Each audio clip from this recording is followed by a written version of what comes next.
Kuhingũrwo gwa thukuru-inĩ mwena wa Ndaragwa nĩ gũtanyĩtwo gũteithĩrĩria kwandandũra na gũkũria itũra rĩrĩ. Amwe ahũri biacara nĩ makwambĩrĩria gwaka nyũmba cia arutwo cia gũkoma, nduka o hamwe na biacara ingĩ itiganĩte.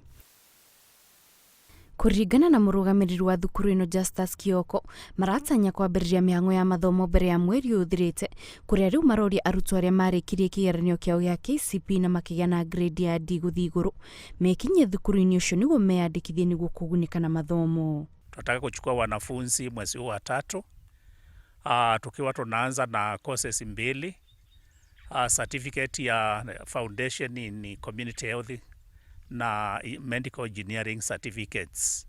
Tunachukua na grade ile ya chini kabisa ili wale watu ambao walipata grades za chini waweze kujiinua baadaye, maana tunachukua na mini grade ya D na biology iwe pia na D.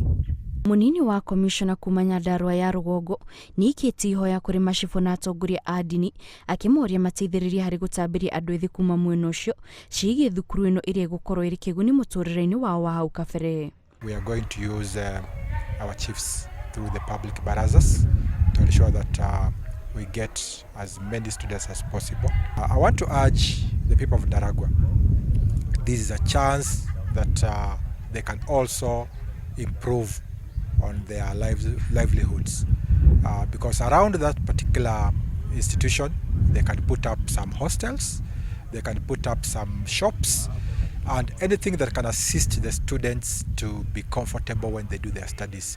Ĩrĩ ta njĩra ya gũkinyĩra arutwo aingĩ, thukuru ũyũ nĩ wambĩrĩirie mĩhang'o ya gũthiũrũrũka itũra-inĩ rĩu magĩthiaga nyũmba-inĩ itiganĩte nĩguo kwandĩkithia arutwo arĩa magũkorwo makĩambĩrĩria mathomo.